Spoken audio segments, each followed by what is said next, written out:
बरेली विकास प्राधिकरण द्वारा उत्तर प्रदेश विकास प्राधिकरण भवन निर्माण एवं विकास उपविधि 2025 तथा आदर्श जॉइनिंग रेगुलेशन 2025 के संबंध में एक महत्वपूर्ण कार्यशाला का आयोजन किया गया।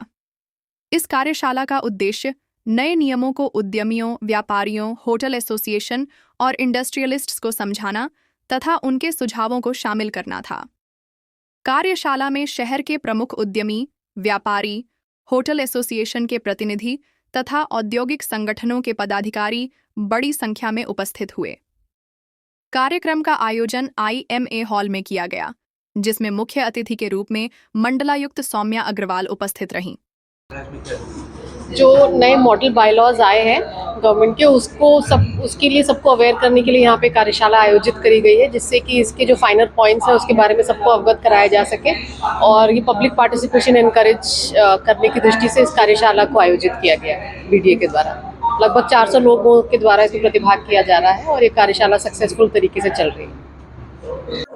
उत्तर प्रदेश सरकार के माध्यम से new building bylaws and zoning regulation का ऑलरेडी पास हो चुका है। एंड बरेली विकास प्राधिकरण का बोर्ड के माध्यम से हम लोग भी ऑलरेडी उसको बरेली में हम लोग अंगीकार कर हम लोग लागू कर चुका है। आज सभी एसोसिएशन जो भी बिल्डिंग के संबंधित एसोसिएशन है, वो आर्किटेक्ट है, बिल्डर्स है, हॉस्पिटल्स है, इंडस्ट्रीज है, होटल्स है, व्यापार मंडल है, सभी के साथ हम लोग एक बड़ा कार्यशाला रखे हैं। उसमें हमारा बिल्डिंग बायलॉज एंड जो जोनिंग रेगुलेशन है उसके लेकर कर हम लोग काफी डिटेल चर्चा किया है। उन लोग को अवेयरनेस क्रिएशन का भी था, जो भी उन लोग को डाउट है उसको भी हम लोग आज क्लियर करे हैं, ताकि एक नियोजित तरीके से बरेली भी आगे डेवलप करें।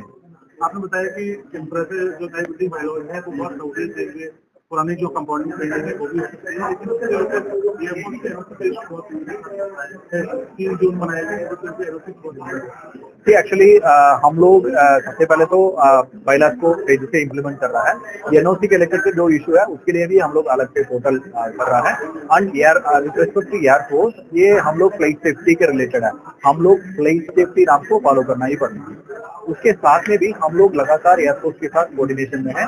वहाँ के जो भी स्पेसिफिक कुछ शिकायत और इश्यूज आ रहा है उसको फॉलो करने में हमारा जो प्लानिंग टीम है उनके साथ लगातार संपर्क में है, उसको भी हम लोग सही कर रहे हैं।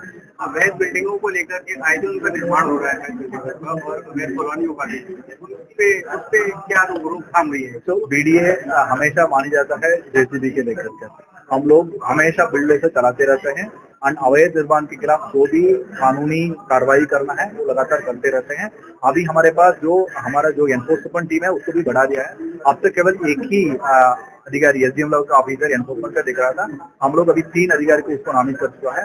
अभी बहुत माइन्यूटली हम लोग देख रहा है जो भी इलीगल बिल्डिंग है उसके लेकर कर, एंड आगे भी सख्त कार्रवाई करेंगे। अगर कोई भी इलीगल मतलब कंस्ट्रक्शन कर रहा है उनके खिलाफ बहुत सख्त कार्रवाई की जाएगी। आज जो है कार्यशाला बनाई है, क्या जानकारी? देखिए, बरेली शहर को सुव्यवस्थित करने के लिए बरेली शहर के जो निर्माण है, बाजार है, इन सबको व्यवस्थित करने के लिए शासन ने एक नई नीति बनाई है, भवन उपनिर्माण विधि, जिसको BDA ने बहुत अच्छे से लागू करने का मन बनाया है।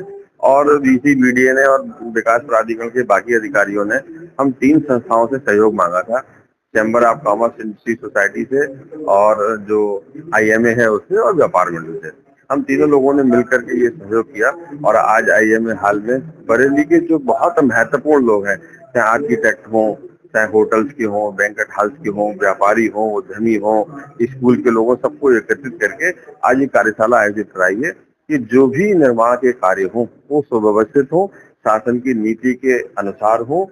जो भवन उपविधि बनी है बहुत अच्छी बनी है, बहुत उसमें छूटें आई हैं, उसके हिसाब से हो तो हमारा शहर भी सुंदर लगेगा। और जो पार्किंग की समस्या है, जो और तमाम प्रकार की समस्या है, जो बार बार बुलडोजर ले जाकर के खसाने की बात सामने आती है, इन सब चीजों से राहत मिलेगी। तो आज ये बहुत अच्छी कार्यशाला आई है, उसमें व्यापार मंडल ने बहुत महत्वपूर्ण योगदान दिया है। क्या नाम है सर आपका? Rajesh Gupta, central UP chamber of commerce Bareilly अध्यक्ष। सरकार ने जो विकास प्राधिकरण में बहुत सारी जो उलझनें थी उनको सरलीकृत करने के लिए नया एक बायलॉज जारी किया है। हम लोगों ने सुना समझा, बहुत सारी रियायतें हैं, लेकिन अभी कई सारी स्टेज पे चीज़ें क्लियर नहीं है, विभाग को भी ये पता नहीं है कि इसमें कोई पेनल्टी लगनी है या छूटनी है। मतलब वो रिलैक्स तो किया है, पर्टिकुलर जैसे हम बात करें अगर शमन शुल्क की बात करते हैं तो वो अभी स्पष्ट नहीं है, उनको अभी कुछ समय लगेगा।